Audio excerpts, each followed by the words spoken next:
I'm George Galloway, and I present Kali Mahorra on Al Mayadeen television. Here we are in London.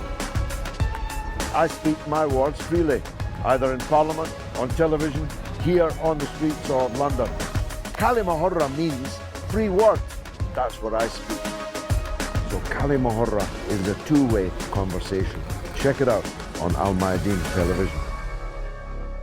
Welcome to Kali Mahorra with me, George Galloway, coming to you from London for Al Mayadeen television, but discussing Chile and indeed the tide in Latin America.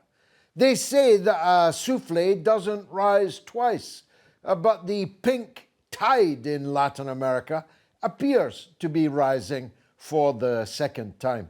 There was great rejoicing in Chile when President Boric decisively won the presidency of that country, but there are many parts of the world, including here in Britain, where there was great rejoicing also.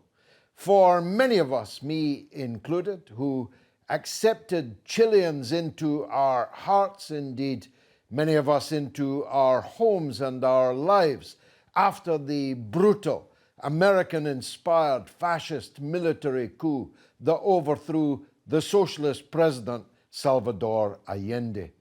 Tens of thousands, scores of thousands of Chileans cascaded around the world, many of them arriving here in Britain, and some of them here, or their children here in this studio this evening. The achievements of the Chilean Popular Unity government were not that many because it was cut brutally short. But the hope inspired by President Allende and the heroic death that he faced at the hands of the coup and the fascist military junta that succeeded him was, of course, not the only casualty. Some of the most beautiful flowers of Chilean society were cut down in that coup and in the grim years of fascist dictatorship that followed. And it's obvious, after the death of Pinochet and actually the day after the death of Pinochet's widow, that the coming to power of a socialist president would be that cause of rejoicing.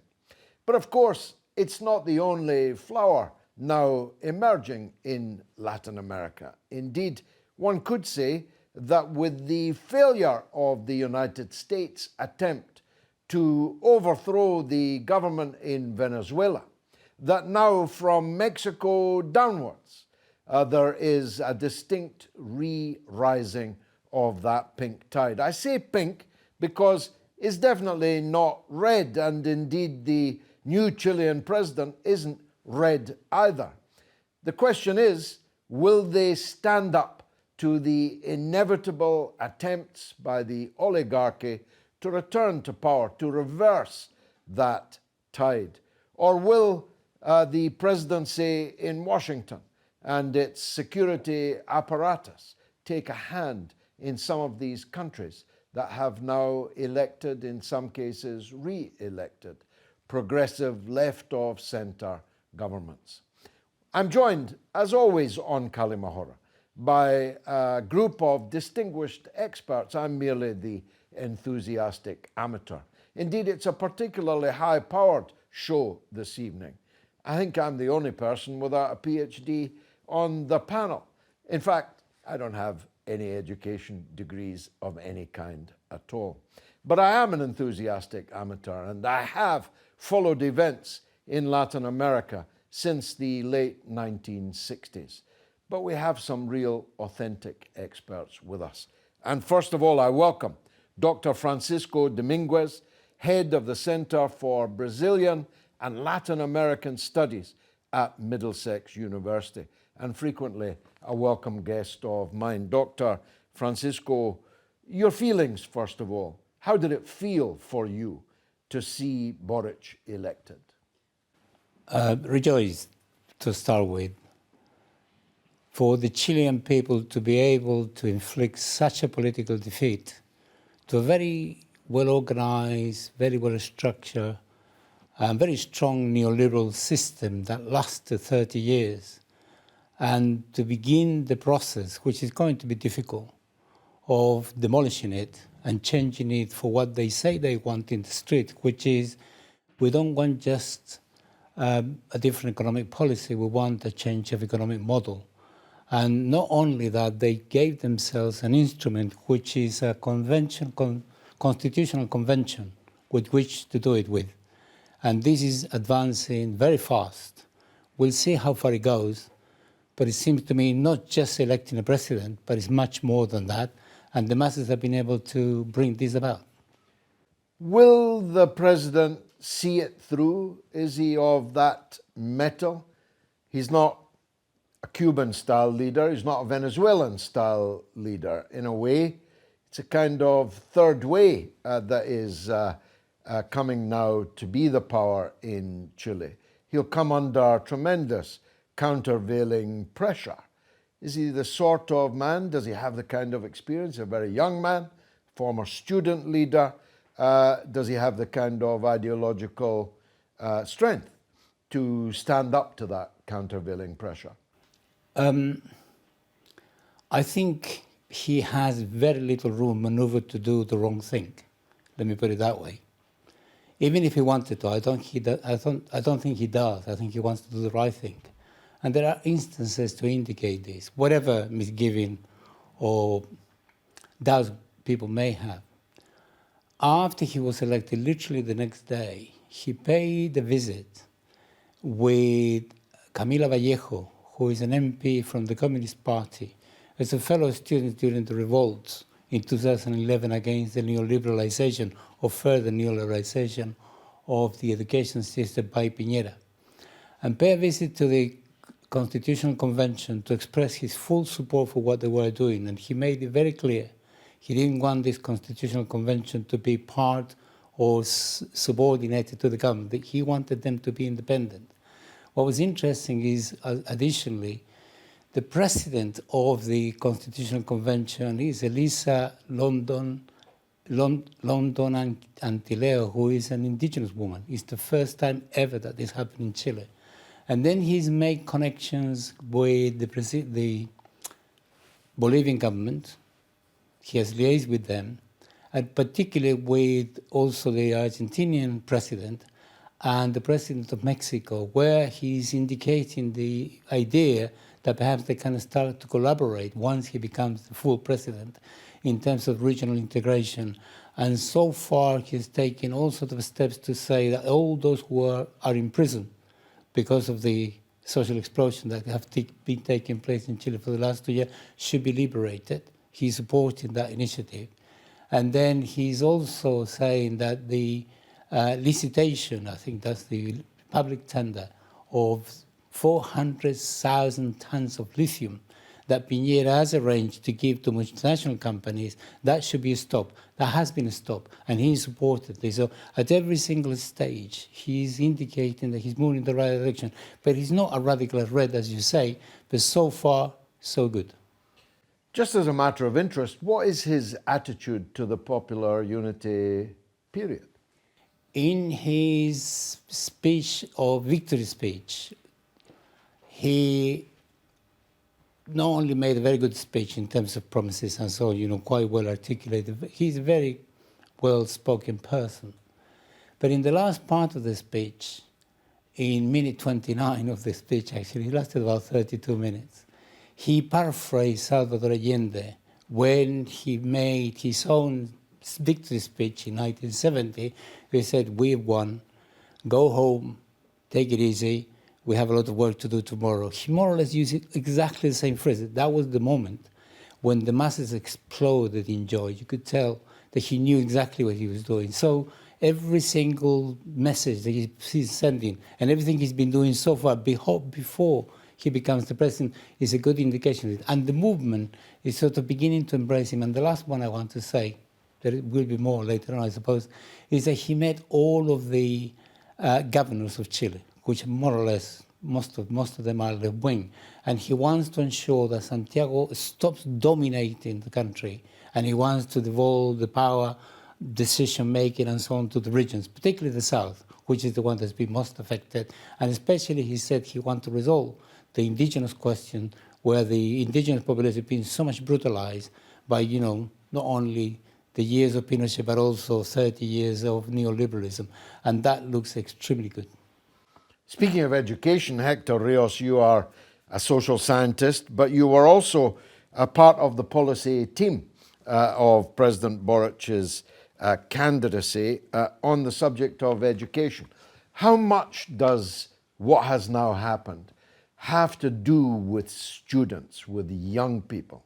Dr. Francisco and I might be part of an older guard. You're a very much younger man. Is this a youth revolution as much as it is a left-wing one? Absolutely. I think Boric is one of the members of that generation that fought in the struggle for defending free education, public education in 2006, but fundamentally in 2011.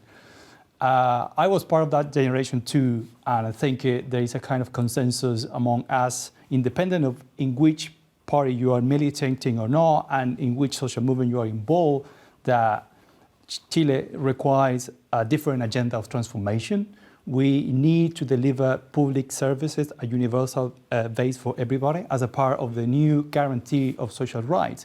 And I think that consensus is well expressed in the candidacy of Gabriel Boric, and all the generation that are behind him are part of that generation too.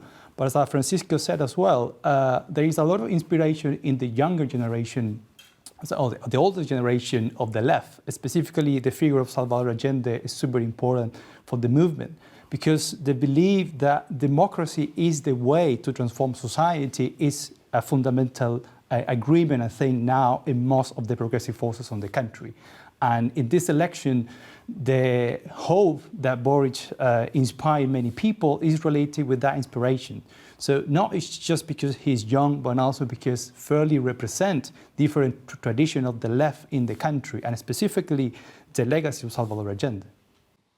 Jacques Arnold, former parliamentary colleague of mine, conservative, monarchist, deeply involved in Latin America, heading a Latin American consultancy. Were you crying into your beer when the results came through?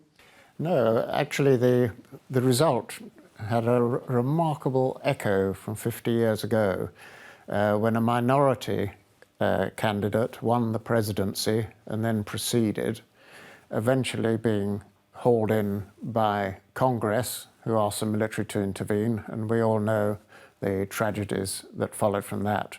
And that is actually a measure, I think, for the President Boric when he comes in. He must keep in touch with public opinion and, above all, the opinion in the Congress of Chile, and they must work in tandem to transform Chile into the new world, and that is a challenge. We cannot go back in Latin America to the trenches of scrapping between the left and the right, with all the downside involved. That's the challenge that President Boric faces, not to repeat the error that Allende made in his time of falling out with Parliament and ending up with the results that we all deplored. You say that about trench warfare between left and right, but the right-wing opponent of President Boric was actually the son of an SS man from Germany who had, as part of the rat run from the ruins of the Nazi regime, had fled to Latin America. That sounds a bit, well, confrontational to me. Well, you seem to think of the sins of the fathers, which don't strike me particularly the best way of going about weighing these things up. Well, it was a bit provocative, wasn't it? What I thought was significant is, having lost the election, the final round, by a considerable margin, what he did was to congratulate his opponent and accept the result.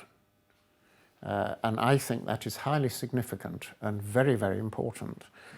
because if the decisions of the voting public are accepted and straightforward, and not, as somebody else said, that he was robbed, as long as elections are accepted and the loser has the decency to congratulate his opponent who's won and to look to the future, I think there is more than a glimmer of hope for Chile in the future with this result. Let's talk then to Professor Francisco Panizza, who is in London, senior lecturer in the Department of Government at the London School of Economics. He was born in Uruguay. Professor. You're welcome. Professor, can you enlighten us on the recent election of the new young president of Chile? How did that happen? Yeah, I think that the victory of Boric is important not only for Chile, but for Latin America. For Chile, it's important because it marks a new generation of left leaders in the country. The old leadership of the central left, or what used to call the Concertación, were all politicians that were involved in the transition to democracy, in the fight against Pinochet. This is a new generation that comes from the popular mobilizations that have taken place in Chile over the last 4 or 5 years, a generation that demands much deeper changes in the economic model than the center-left politicians in Chile. It's important for Latin America because it marks a new step into what we can call the comeback of the left in the region. It's not that the region is completely dominated by left-wing presidents or government. It's a little bit more mixed, but on the whole, we have a sort of victory of the left in Peru, in Chile. We have in Brazil now the comeback of Lula da Silva. There will be election. He has a strong chance of winning. So it's a new balance of forces in the region. So this rising tide of left-wing victories in Latin America, can this extend to Brazil and even Colombia? And in Colombia, the left candidate is at the moment the favorite in the opinion polls. That would be the first time in the history of Colombia that we have a candidate of the left winning the elections, if that happened. So if there are victories of the left in Colombia and Brazil, which are not certain, but they are possible, we'll have a remarkable turnaround in the politics of the region. Would these left-wing victories in Latin America assist the rise of China in Latin America? And what will the United States think about that? China is an important commercial and economic partner of many countries of Latin America. What the relation with China presents to the countries of Latin America of the left is new opportunities to attract investment and trade and improve the economic conditions.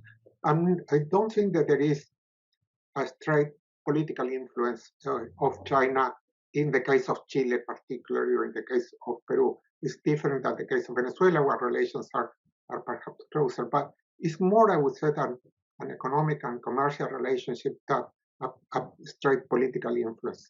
A new generation of left leaders, particularly in the case of Chile, is not so much influenced by the sort of great geopolitical divides of the past, by what is happening on the ground in their countries.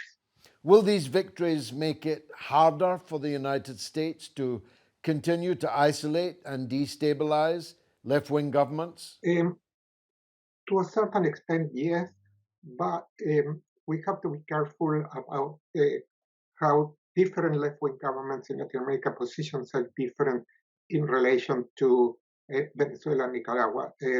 Boric has been quite critical of the government of Nicaragua. It remains to be seen how relation with Venezuela will develop, will unfold. The Communist Party, that is an important member of the coalition, that the Frente Amplio that led to the victory of Boric, is of course quite close to the government of Venezuela, but other forces within that coalition want to keep a distance. Some analysts say that there has never been quite a situation like this before. The sheer number of left-wing victories and new left of centre governments coming to power, that this is unprecedented, is it? Uh, um, I think that the situation in Latin America is quite different to how it was in the early 2000s, where we have this so-called left populism. We still will have to, we can discuss a lot what is meant by populism. For some people, populism is a bad word. For other people, populism can be interpreted in a kind of progressive sense. So it depends a lot of what you mean by populism, how you characterize this or that leader with populism. But what I said is that this generation of leaders in Latin America are quite different from those of the early 2000s. It's a younger generation with different questions and different problems.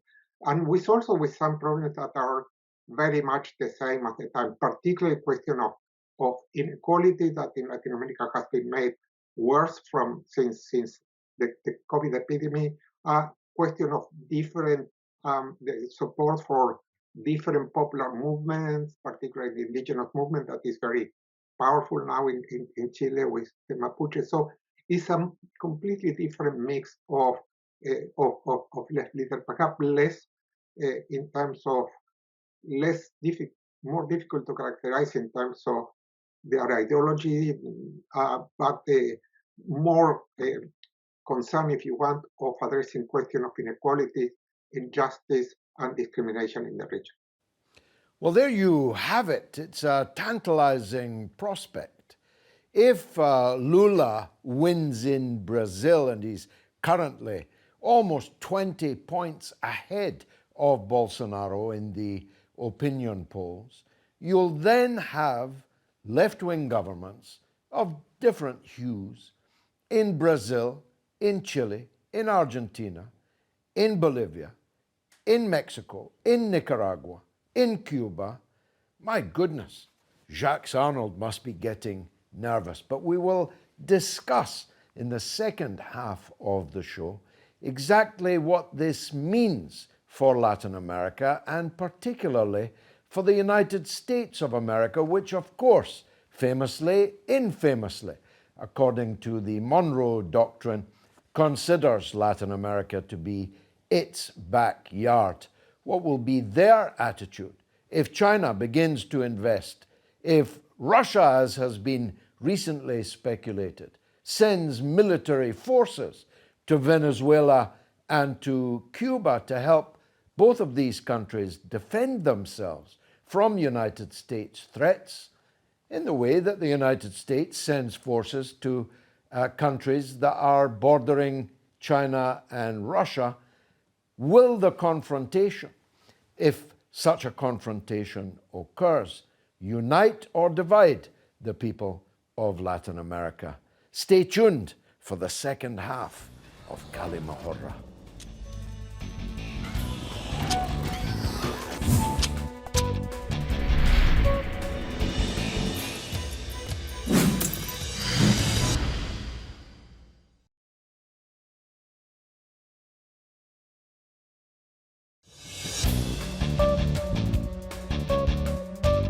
You're watching Kali Mahorra with me, George Galloway, on Al Mayadeen Television, coming from London, but talking about Latin America. Dr. Francisco, on the face of it, and nothing is ever as good or as bad as it first appears, or to paraphrase Bill Shankly, on paper, yes, but football's not played on paper, it's played on grass.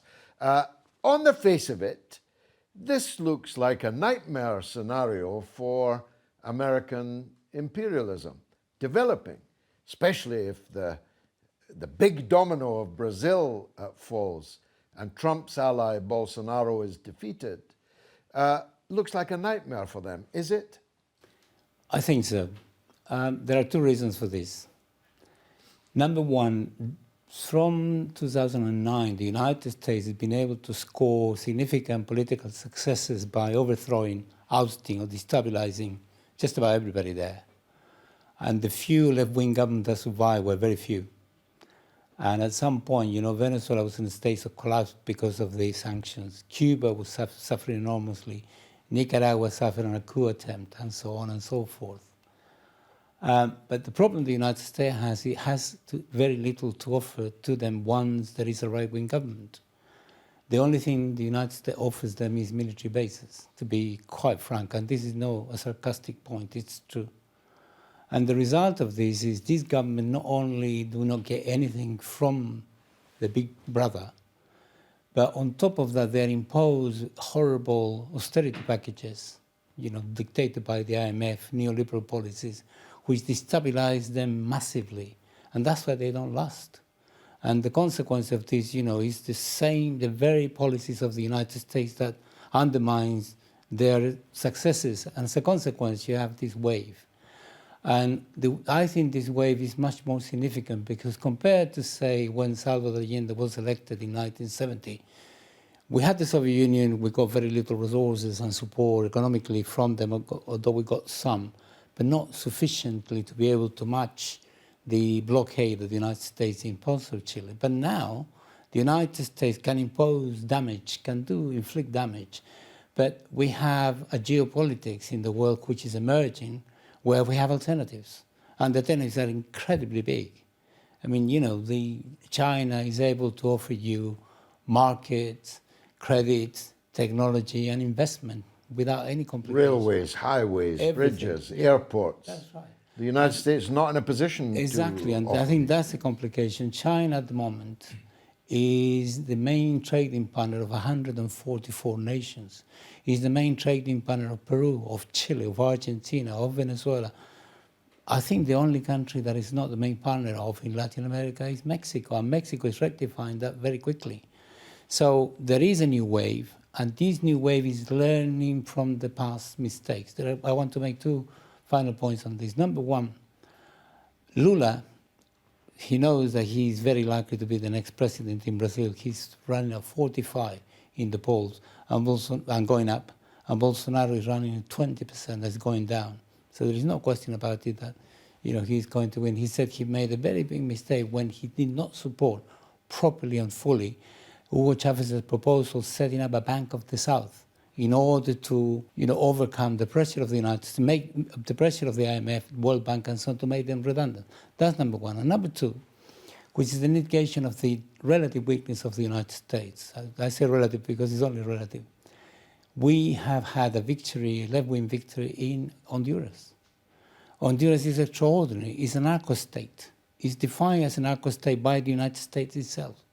It's a criminal regime. It used the very dictatorial policies for 12 years against the movement. The movement got together, set up a political party, and just won the election by 51% of the vote in a country which is very heavily dominated by the United States, where the United States has 13 military bases.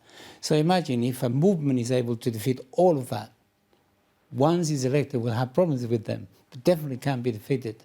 And then you have Mexico, which is ready and willing to support Honduras, and they have Nicaragua in the region, which is also willing to support Honduras. And the United States has the following complication. On the one hand, it would like to crush it. On the other hand, if it does, there will be a huge caravan of millions of people going to the United States, causing huge problems to Biden. So therefore, they're a bit tied up. And the reason why they're that tied up is because of their own complications. So this time round, the process of regional integration is very serious. It's going to continue.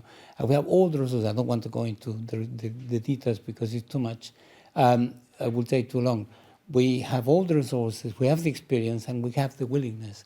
So the only one that is going to be not difficult to crack, it will be Colombia. So far, it's going well, but we'll see what they do when they lose the election.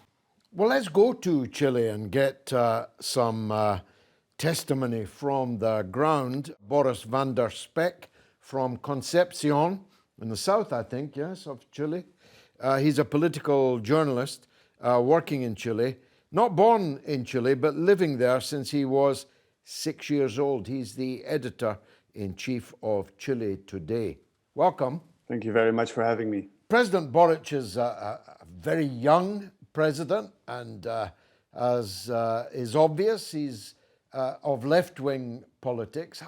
To what do we attribute this? Is it his manifesto, his abilities, Or is it an inevitable product of what has been happening in the neoliberal period that Chile has had to endure? Well, I think it's mostly the first point. He comes from social movements. His first appearance in the public debate was as a student leader, pointing at the government for not doing enough for the students in Chile. So he really comes from the social movements. And if you look at the people, his electorate, those who voted for him to become president, those are more the younger people, the students. Feminist movements also played a very big role. So if you look at how did Gabriel Boric get elected, then it's mostly pointing at younger people, and also because Gabriel Boric managed to translate the demands of the Chilean protests in 2019, which after all came down to more social security, better education, better health, better pensions.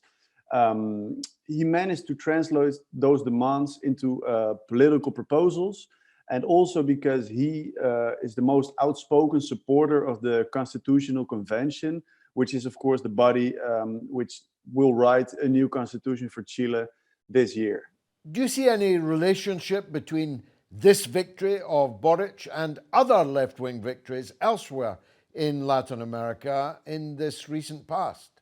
I think there is a big difference. It's a younger left, first of all. It's a whole new generation, which is looking more at a certain social democracy. So as we are seeing in Europe, so economic stability on one side, but on the other side, to increase social spending when it comes to education or health. And I think that's a very big difference. And I also hope Gabriel Boric might be the first leftist leader in Chile to start this new revolution of younger leftist leaders who stay away from authoritarian decisions, but focus more on progress, inclusion, and building a whole inclusive society where everyone feels home. And I think Boric fits quite well in that part of the leftist wave. And if we look at victories we've seen recently in Latin America, some of them, for example, those in Venezuela and Nicaragua, come from leaders who are really representing a more extreme left. And Boric is definitely a more centrist left leader. Some analysts say that the rise of China in Latin America is related to these left-wing victories. How significant and important is China in Chile? There's definitely a huge presence of China in Chile. Actually, it's the most important trading partner for the South American country. If you see right now, Piñera in his last months as president, he's selling lithium in the country. And he does that, for example, to Chinese mining companies. So there's definitely a massive presence of China here in Chile. Well, and it will also translate to political debate, because if you look at the way people, for example, here in Chile try to condemn human rights violations in one country, they stay away from condemning human rights violations in China. And that only has to do with the fact that the economic strings with that country are very strong.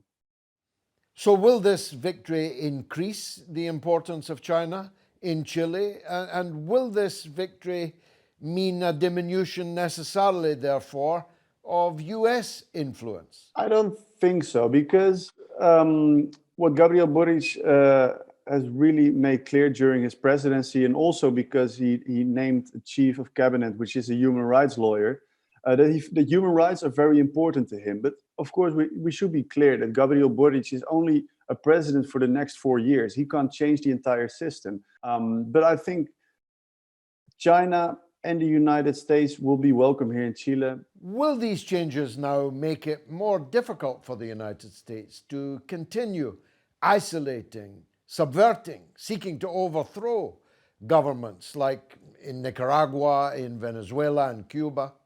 It might be more difficult for the American countries, but I think a lot will also depend on those countries. And I think the most important thing for those countries is the younger generations, because what Chile has shown here with the victory of Gabriel Boric is that younger generations can make a difference when it comes to politics. And if a country like Venezuela or Cuba or Nicaragua, where we have seen younger generations taking the streets, if they manage to translate their demands to political power and they get a young president who understands what leftist politics are about to become president, then the United States can do nothing about trying to interfere. So maybe the United States, and especially if you look at corporate media in the United States, they were really against Boric and they were really pointing at the neoliberal model being in danger. They were whitewashing Kast, which was, of course, a very far-right candidate. But in the end, after these elections in Chile, there was nothing they could say, basically because the elections were very fair here in Chile. So that would count the same for Venezuela, Nicaragua, and Cuba. If they manage to do something like Chile, especially involving younger generations, the United States doesn't have any options than acknowledge new leaders and acknowledge the left in those countries.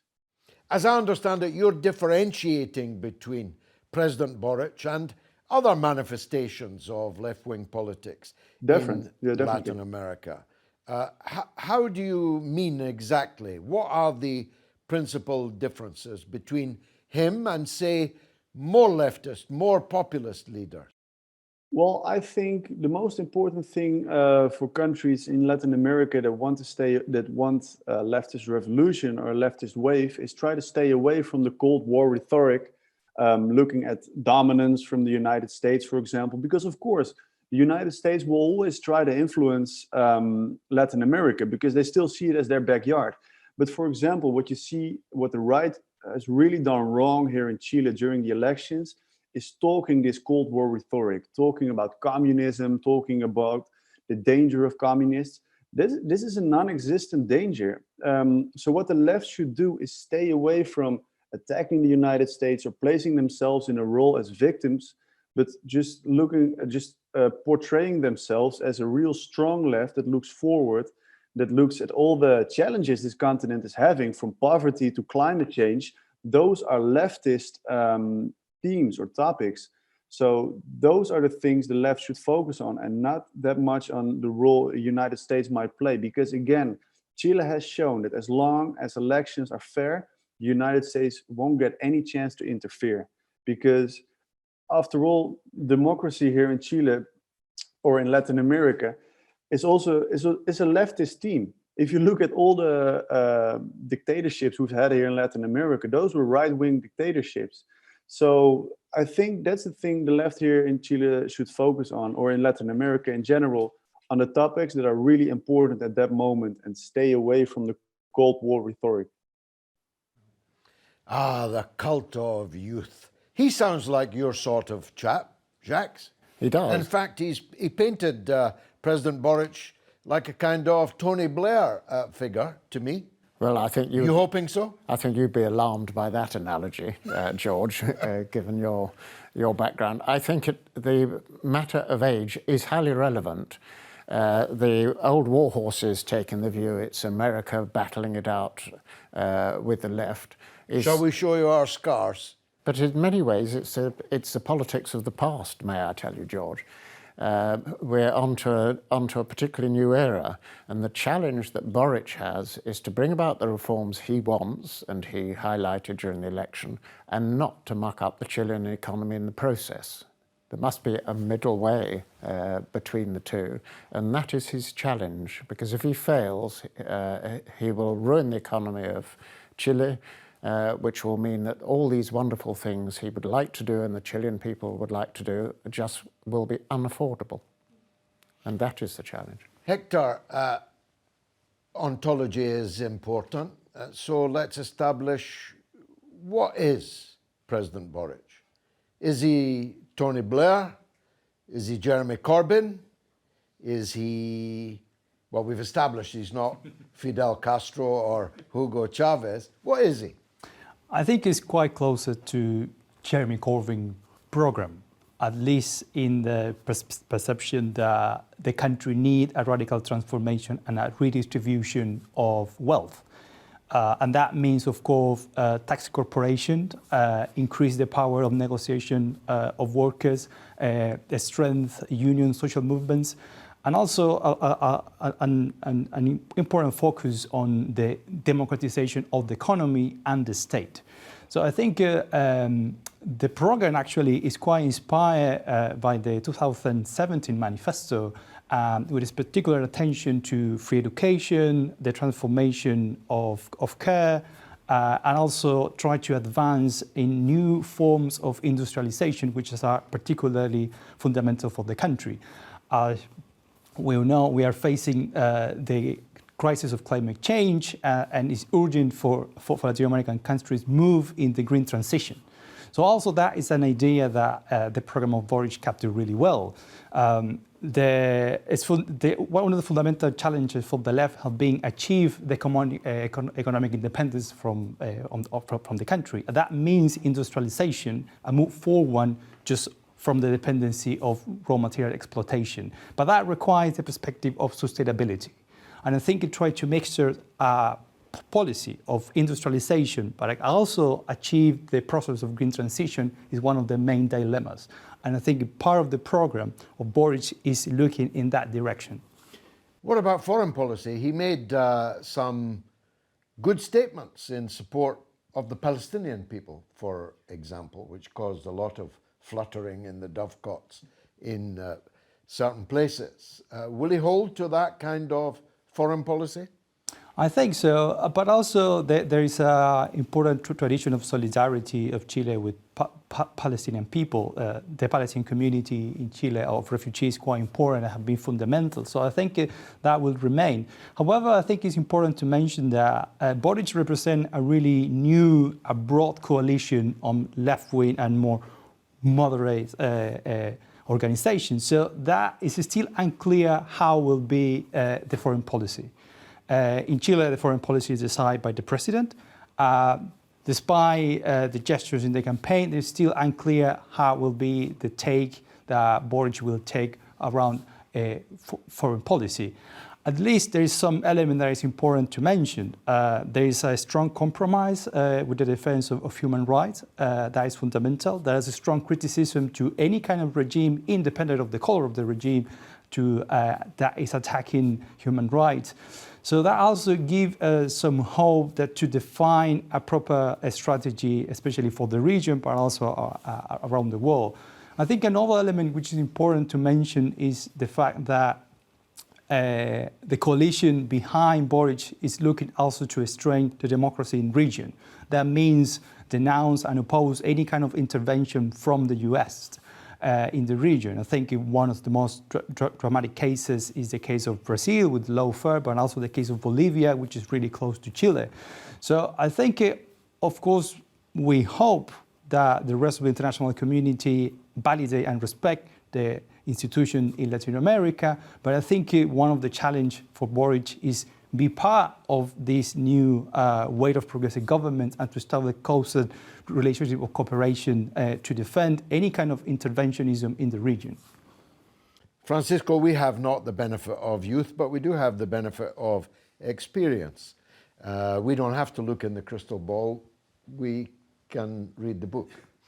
And the book says that the United States, whether its adversaries use Cold War language and rhetoric or not, will seek to dominate, particularly if a competitor is on the scene, as China very clearly is, will seek to dominate and bend Latin America to its will and its interests. Will being nice and young and not using the kind of phraseology we have used with each other all these past decades, will that be enough to keep them off? No. I think there is a misperception of youth in Chile, and to elevate this to explain Boric. I may disagree with others in here. If you were to look at the youth that's mobilized for the whole of the social explosion from the 18th of October 2019 all the way to now, That youth has mobilized and voted because before they didn't, and now they decided to participate. That component of the youth is substantially more radical than Boric is. His politics contain that very well. There is no problem. Contained in the sense of encompasses it without any complication. The problem for the Boric is this, and I think this is what he will force to do. He will be forced to do. What he's doing, he's not preparing an assault against, to take the state. This is not what it's about at this particular stage. What it is about reforming the state structurally so that the political edifice, mounted and developed by Pinochet, which was never quite demolished, is actually demolished. And the steps in this direction has been taken already by the movement. He's already indicated, Boric, that he wants no more private pension system. And the Constitutional Convention has already said that. The mass movement, because of their mobilization, have been able to force the private pension system to return to them so far something like 30% of the total they contributed, because it's highway robbery and there is no other word for it, and so on and so forth. And therefore, the problem for the United States is this. Given that the dynamics of Chile is such that we will compel Chile to move towards not only some radical, not necessarily revolutionary, reform of the neoliberal state, so there is no more neoliberalism in Chile, which is what people want, then this will lead inevitably to Boric to actually collaborate regionally with other countries. Let me give you a couple of figures. Number one, if you take Chile, Bolivia, Peru, and Mexico, they are responsible for 67% of the total lithium produced in the world. They're already talking to each other about, collaborating regionally in order to set up a cartel like OPEC in order to ensure that they get benefits out of it. When Piñera tried to trick him into inviting him publicly to go to a meeting of right-wing governments, Pro-Sur is called, and nobody knew what he was going to do. And he said, no, I'm not going to go. And he explained why he didn't go. He said, I got advice from President López Obrador from Mexico, who told me not to go. And we discussed with him, and I followed his advice. What is interesting about this is this. López Obrador is also a sort of moderate left-wing, but he publicly praised Cuba as being totally against the idea of U.S. intervention. And more than that, he also publicly said that Cuba should be given a Nobel Prize for resistance. And the problem for the United States, given all of these dynamics, is this. They cannot continue to be a superpower without continuing their hegemony over Latin America. If they lose that, they lose everything else. They will be massively weakened. Therefore, they will attack. And they are attacking. They're attacking everywhere. They're attacking Venezuela. They're still attacking Venezuela. They're still doing silly things in Mexico. They're still trying, their best in Brazil, and they will continue to do so because there is nothing else they can do. It's in the nature of the beast, and the nature of the beast is determined by this material reality. The Chilean military. Do I need to say more? Yeah, the Chilean military are in deep trouble. Also the police force. There is something called Paco Gate. Paco is a pejorative name for a cop in Chile, which is, we can use it with relish. And then Milico Gate is another pejorative name for military. And the reason why they're called Paco Gate and Military Gate, because of the levels of corruption are so incredible that we cannot believe it. And both institutions are now confronted the possibility, one of them, certainly the police force, faces the prospect of being dismantled completely and a completely new police force emerging. And the military are also facing some substantial restructuring. And given there is this constitutional process going on, and given the strength of the left, the strength of the movement in the streets, and the weakening and the, retreat of the right, I think we can get away with it. Certainly we can do a significant amount of transformation so that they stop being a threat as they used to be. And I think at the end of the day, some of the military are thinking, okay, we did it in 1973, and how many of them are in prison? Too many, as far as they're concerned. We might get away with it again, but if in 30 years we'll be in prison again, it's not a good idea. Given, if you put these two together, then I think it is possible to say that At this stage, certainly for the next year, I think the military are very unlikely to do anything silly. Jacques, the right-wing politics are perfectly legitimate, of course, the kind of free market, Thatcherite politics that you represent, perfectly legitimate ideological, political stream. And that will go on in every country, including in Latin America, including in Chile. But what is over, surely, is the oligarchies under the patronage of the United States and effectively governing when they are governing in the interests of the United States. That tide has gone out forever, hasn't it? George, you're obsessed by the United States and Latin America. The most significant thing since we were young is that the diminution of the power of the United States, not only around the world, but not least in Latin America. The world is changing. Now, you talked very much about China. Why China has the influence, such as it has in Latin America, is the influence of the checkbook. Anything that can be dug up or grown, the Chinese will buy.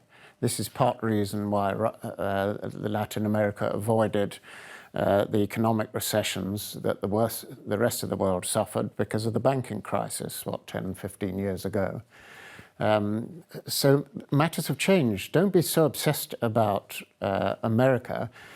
Be obsessed and fascinated by the growth of the new politics in Latin America and the influence of the young. You and I, George, are getting old, and what we were obsessed with is becoming less and less relevant in a modern Latin America.